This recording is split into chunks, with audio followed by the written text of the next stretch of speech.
the United States is switching to a shadow policy apparatus.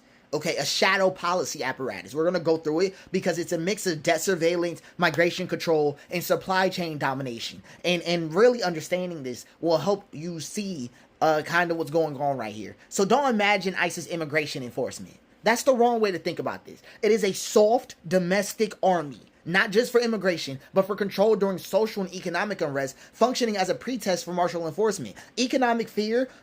No. Obedience tool. Obedience tool. Keep recession fears quiet while creating the conditions, right? And then high interest rates, strategic job insecurity, high cost of goods to slowly consolidate behavioral compliance. And then legal ambiguity, right? Because if citizens can be mistaken for deportable, who really has status?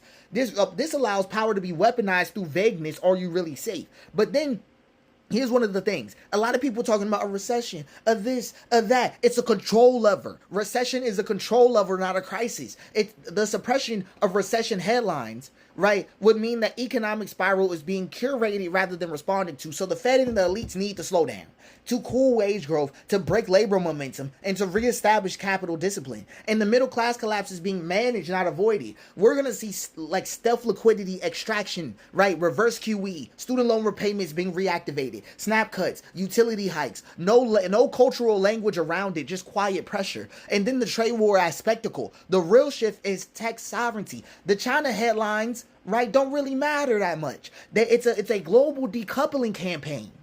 The U.S. is trying to pull critical manufacturing and rare earth reliance away from China without public panic.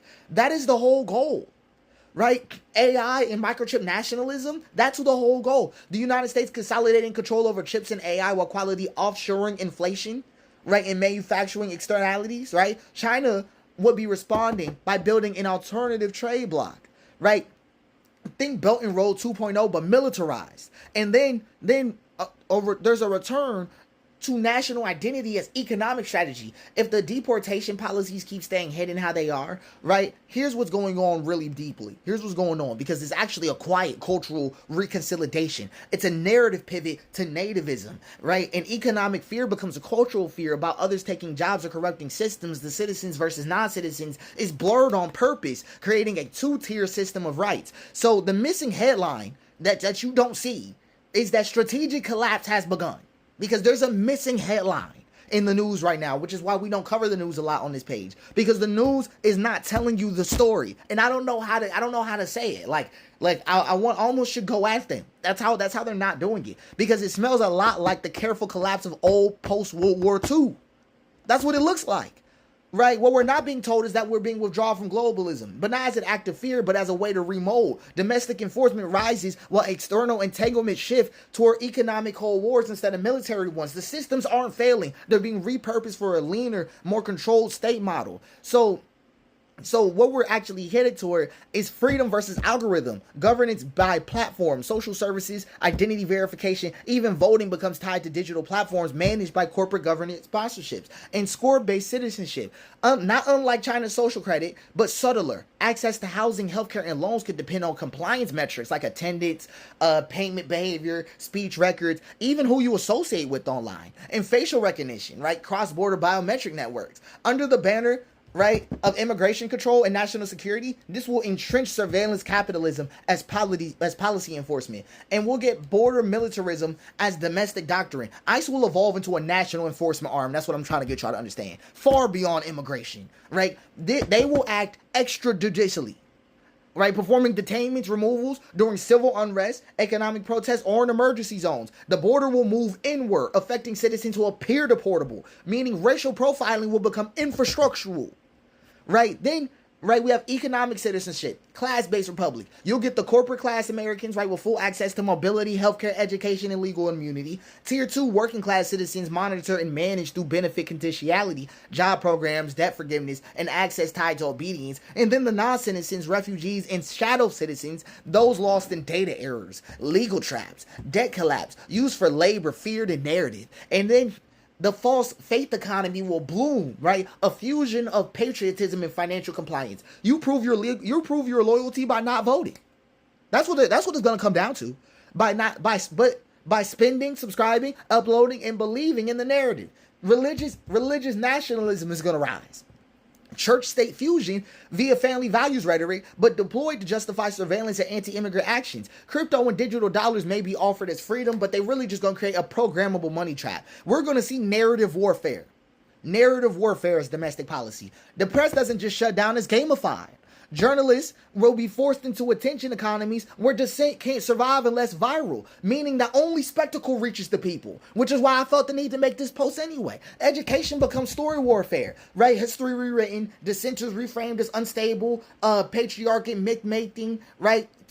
All of that gets tied to economic loyalty. We are seeing the birth of a simulated republic. That is what we're seeing the birth of. Still looks like democracy, still has elections, still waves the flag. Underneath, the law is selectively enforced. Citizenship is conditional. Dissent is pathologized, and loyalty is economized. The state doesn't declare itself. It forms through layer entropy, passive collapse, phrased as progress. But stay focused, stay focused. Black people, right, we're spiritually stressed right now, and this is deep, and it's something we need to take advantage of, right? We deal with chronic spiritual exhaustion, cultural hyperproduction, masking hollowing, and language is mined, not lived from us. So vibe, lit, trauma, healing, grind become templates, not truths. Black culture is used to metabolize national contradictions. Joy masking decay, rage is entertainment, pain is market. We're not allowed to heal because our suffering is profitable. But here's what white people are in the middle of: narrative confusion. I feel erased. Where's my pride? Right? Increasing reliance on conspiracy, QAnon replacement theory, emotional breakdown outsourced to politics. Outrage cycles are greater than the will to integrate, and faith systems fail to metabolize grief, and they get replaced with performance, prosperity gospel, nationalism. Here's the thing what we headed up to. We are headed toward a literal disaster with them. We are going to see involuntary confrontations with climate, economics, and identity dislocation hit white people. Misuse of AI to simulate healing. Therapy talk, mindfulness capitalism, spiritual grift. That's all what's coming up. Black culture is expected to carry the moral censor while being further denied rest. We only got two options: reckoning, right, or repression. That's what we're headed for everybody. But we're going to stay focused. This is what we need to do. Okay, we're going to go into what black people need to do to respond to this, because I wanted to paint the picture of what's actually going on, because the news articles won't cover it. Like, you know what I mean? Like, they won't cover it. And it's happening live. So, this is just a good speed up for anybody who doesn't get the state of the situation.